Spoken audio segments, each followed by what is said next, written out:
Ho, ho, ho, and welcome to the Ye Olde Guide Christmas Special. Ye Olde Guide is a podcast dedicated to the history of the towns and cities of England. My name is Liam McGrath, and I'm delighted to introduce the ghost of Christmas past, historian Daniel Gooch.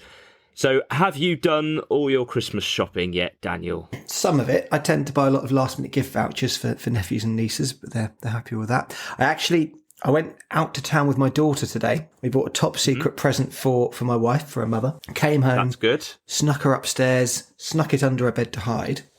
And then my wife comes down from reading her bedtime story tonight saying, Emma just said there's something under her bed, and do I want to have a look at it? So having gone through all that effort, it's kind of been a bit wasted, but you can't trust a 3-year-old to keep a secret is the message there. But she's at the age now where Christmas is getting exciting. Yeah, absolutely. This gives you some purpose.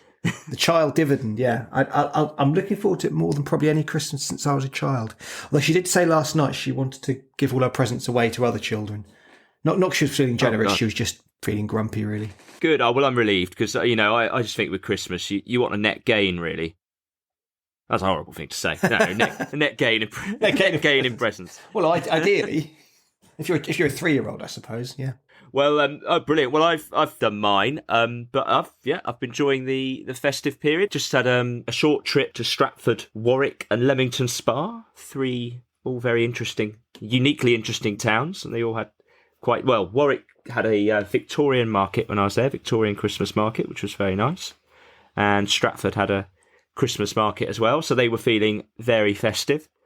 And closer to home, we've got a festive market on the Thames, which is very nice. It's that time of year. We're going to talk about Christmas markets. So this is the Ye Olde Guide Christmas special.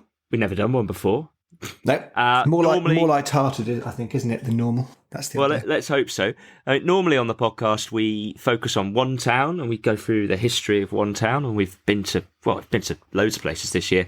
But this one, we're going to go around all over the place, just talking about some of the traditions that we see at Christmas in our towns and cities. Let's go right back. In our podcast episode on Colchester, we went to Britain's or England's oldest town. I think Britain's oldest town. Roman town. Formed around the Temple of Claudius, as I recall from the episode, AD 40 sort of time. At that time, were they celebrating Christmas? Had it reached our island? Not at that point. I mean, there were midwinter celebrations, of course. I think Saturnalia is the famous one, which may have had some influence on the date and kind of some of the traditions of Christmas, though that is, as all these things are, disputed by historians. So Saturnalia, Roman god of Saturn. Yes. Something to do with him. Yeah, exactly. Just his festival, basically. It's well named. Breaks up the winter, doesn't it? Yeah. Exactly. Makes it a bit less miserable. When did we start celebrating Christmas as Jesus? The Saxons celebrated the New Year around what we now have as Christmas Day, but I think the first recorded celebrations specifically of the birth of Jesus in this country are in the late 6th and 7th century, so yeah, in Saxon times. And it was really under Alfred the Great that the 12 days of Christmas start on Christmas Day, started to be a big period of celebration. And this continued really until, I suppose, industrial times, when people previously had celebrated this 12-day period as their time off work, but with more kind of obligations to their employment, were not able to take so much time off, and Christmas became more of a kind of intense period of 1 or 2 day celebration. But we're jumping ahead a bit there. It was really around that time as well, under Alfred the Great, that wassailing started as a tradition. Have you ever been wassailing or heard of it? Oh, I've never been. I've heard of it. I don't know. What on earth is it? What is wassailing? It's actually a kind of a pagan English tradition which goes back centuries. I think the first recorded mention is in Beowulf, that famous epic poem, as a drinking toast. And it's related to the New Year, really. As I said, New Year celebrations were around the same time that celebrations of the birth of Jesus started to happen in this country. And there are 2 distinct types of wassailing. One, which is an urban version, which is where people would travel between houses, often houses of the wealthy, and expect to receive gifts, presents of some kind in exchange for a drink from their wassail bowl. And this drink might be simple mulled ale, similar to the mulled wine or mulled cider we might have today. Some apple-based drink, perhaps with cream and spices. I suppose a little bit like a like eggnog. You might imagine it like that. And this urban version of wassailing is really the basis, or one basis, for the modern day practice of carol singing. I certainly used to be forced to inflict on my neighbours as a child. I don't know how I ever raised any money, but it worked. It's kind of similar to other English traditions of going around asking for gifts or donations, like Thomasing on St. Thomas's Day just before Christmas, or mumming is another tradition related to that. And if you think about the Christmas carol, as well as the one, Here We Go, Wassailing, We Wish You a Merry Christmas, where the wassailers, later carolers, would be demanding figgy pudding from the people they were singing to. The context there is the history of wassailing, going around demanding pudding or whatever it was in return for previously your wassail drink, subsequently your carol singing. So basically they're paying you to go away.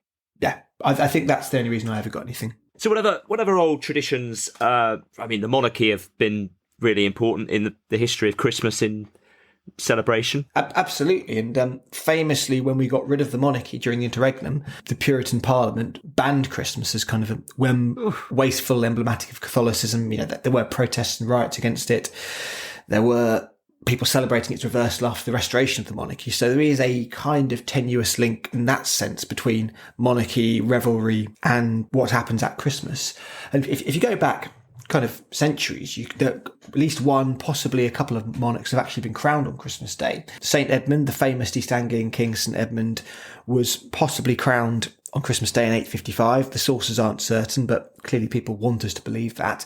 William the Conqueror was certainly crowned at Westminster Abbey in 1066, and famously a fire was started there by supporters thinking there was a riot outside when people were acclaiming him as king.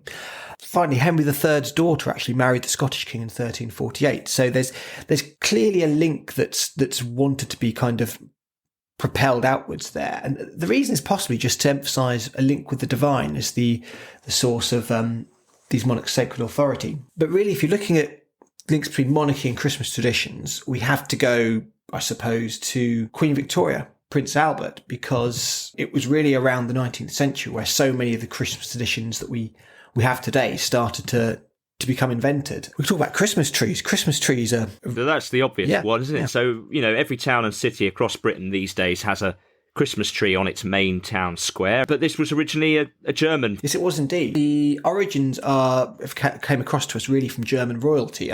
George III's wife, Queen Charlotte, certainly had Christmas trees. They were noted at the time as being a specifically German practice. There's a report of one she put up for a party in 1800 at the Queen's Lodge in Windsor.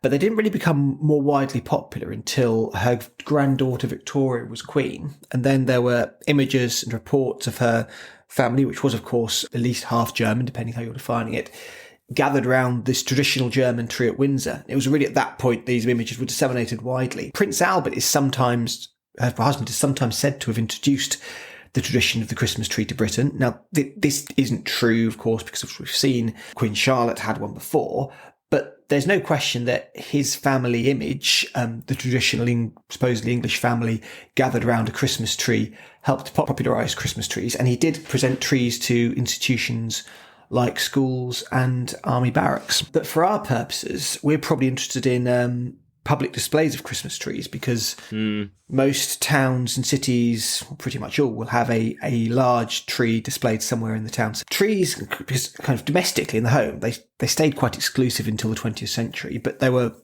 even in Victorian times, we exhibited widely in public. Famously, the large tree in Trafalgar Square is an annual gift from Norway in thanks for British support during the Second World War. But the tree in Newcastle is also a gift from Norway, specifically from its twin city of Bergen, again, for World War II support. Yeah, I understand that the Norwegian government in exile was in London, as government in exiles often were. Yeah. Yep. In the Second World War. The king, in gratitude, has donated this tree, Norway spruce. Last year it was accused, people said it was a bit scrawny looking last year. It didn't look which great. I thought was unfair. I thought it was beautiful. Well, a lovely tree. It's maybe the photos weren't flat. So Christmas trees are a big part of how we celebrate Christmas in British cities. What else do we do? Pantomime is a big thing. I think we should talk about this because we've spoken a lot about theatres, but I suppose it's interesting to consider what happens to theatres at Christmas. We talk about this as an important part of town's cultural heritage.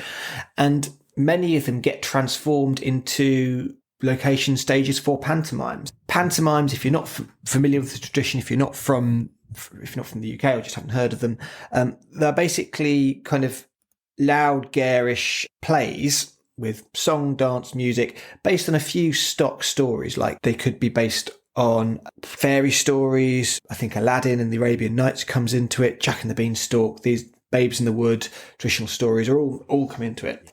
And again, there's a royal link there because the late Queen and her sister used to appear in pantomimes at Windsor Castle. There are famously several photos of them that were made public of them appearing in Aladdin.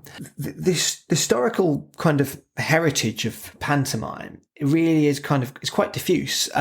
Notably, Commedia dell'arte, which is a European form of kind of semi-improvised comedy theatre, is one inspiration for it. I don't know if you watch Inside Number 9, Liam, but there was recently an episode they had which was based purely on this form of Commedia dell'arte, which is kind of a form which had stock characters like pantomime, specific people, including the servant Scaramouche from Bohemian Rhapsody, but also stock character types like goodies and baddies, and interaction really played very much out for the public. But another inspiration for pantomime is mummers' plays, which were traditional English folk plays, which were also performed at Christmas, which helped kind of reinforce some of those stock character types. And you had this fusion of commedia dell'arte and these mummer tropes, and pantomime kind of transitioned from the introduction of commedia dell'arte into Britain in Georgian times, into those few specific stories that are always covered in pantomime, became also interwoven with kind of music hall performance tropes and mannerisms. The precise format and stock scenes have changed over the centuries, but slapstick, cross-dressing, interaction with the audience do remain essential to every single pantomime. They now focus mainly on, as I said, children's stories or fairy stories, but you can still get pretty lavish professional productions that might run for a month or more. Mm-hmm. We've got Mr. Tumble, I think, performing in the one in Reading. So they often do star actors and celebrities of various levels of fame and career success. But as I mentioned, also royalty have been in them. So yeah, it's a really... No, they're a big deal at Christmas. Really big deal, really essential part of it. Have you been to one? Been to one this year? I haven't been to one since I was a very small child. Oh, well, you're due one. I'm trying to remember... I think it might have been Peter Pan. I was probably about 5 years old. All I really remember is just screaming, "It's behind you," at the top of my lungs. Yeah, that's what you do. You just shout, don't you? All the kids just point and go, "It's behind you." Yeah, that's it. That's it. That's all I remember. Well, there's more to it. It's in plenty of Punch and Judy. That has similar commedia dell'arte origins, I think. Another big element of British cities that's come about more recently, actually, and we learnt this on our Lincoln episode. The German Christmas market. So obviously, it's a German thing, but now they seem to be ubiquitous up and down England, and that started in Lincoln. In this country, yes. Obviously, the origins are, as you said, German, much like the Christmas tree, and they have a much longer tradition in German-speaking parts of Europe. But the first Christmas market was indeed established in the UK in Lincoln in 1982, and since then they've really sprung up everywhere. Most towns will have maybe 3 to 4 stalls selling bratwurst and glühwein at least, but you also have kind of this teeming behemoth of the Frankfurt Christmas market in Birmingham, one of the biggest in the world. I think it claims to be the largest German Christmas market outside Germany or Austria, which is quite a claim. I can believe that. And it is absolutely huge. And really these things have in many cases become urban centerpieces of Christmas consumption and commercialism in this country. Some people might have negative thoughts on that, but I suppose it does at least bring people out and together into community spaces. So it's a refreshing use of community areas. I think so. And people talk a lot today about rejuvenating the high street by introducing more mixed uses, more entertainment alongside the high street shops. And it kind of does that, doesn't it? If you think of some of our high streets outside of Christmas, they are a bit monotone. Yeah. It's lots of clothes shops, chains. And I think the Christmas market does bring a bit of energy. You can have an overpriced glass of mulled wine and a bratwurst. Yeah, I think that's right. I think the challenge lots of towns have is that our streets often aren't really designed for these things. Like if you go to the one in Birmingham, those streets are not it's on the streets. It's not in a huge public square, and it can sometimes get so busy that you can't move. Plus, to be honest, comes down New Street, doesn't it? It's a very busy street, right in the middle of Birmingham, and it goes up. I mean, the location is wonderful. Yeah, it's good. It's so central, very convenient. The only final thing we should say that we do in British towns and cities as Christmas tradition is Christmas lights, and I'm sure that's the same all over the world. What surprised me about this is this came actually a bit later than I thought. I mean, the first I can find of Christmas lights in an English town or city was 1954 on Regent Street. We've spoken on the podcast this year about post-war regeneration in cities, and we spoke about that with Coventry and other places. And there was a feeling what inspired the 1954 decorations on Regent Street was criticism in the Telegraph, I believe, that post-war Britain looked drab and miserable at Christmas. Mm. So the business people got together and put up some Christmas lights, and they were very swiftly copied by other commercial districts. But the lights went out on Oxford Street in 1967 because they kind of went out of favour. It was felt they were expensive and really not the right thing to be doing. Couldn't so now. we went dark for a few years, and then they came back in full force in the late 70s, 80s, and now they're just a massive deal. And each year you have a D-list celebrity come and switch on you. Well, I can't remember a time without Christmas lights. Those are some of the traditions of Christmas as celebrated in English towns and cities. So we just wanted an excuse to talk about Christmas. Yeah. Really. So, there we go. Some of it a bit tenuous, but that's what we thought of anyway. Probably missed other urban Christmas traditions. So if you can think of any, please do get in touch. You can tweet us at Ye Olde Guide, or you can leave a comment on the website, yeoldeguide.com, if we've missed any Christmas tradition that we see in towns and cities in England. And we will come back next year and cover them. We have our next proper episode coming up in the new year. We're going to be covering Cambridge.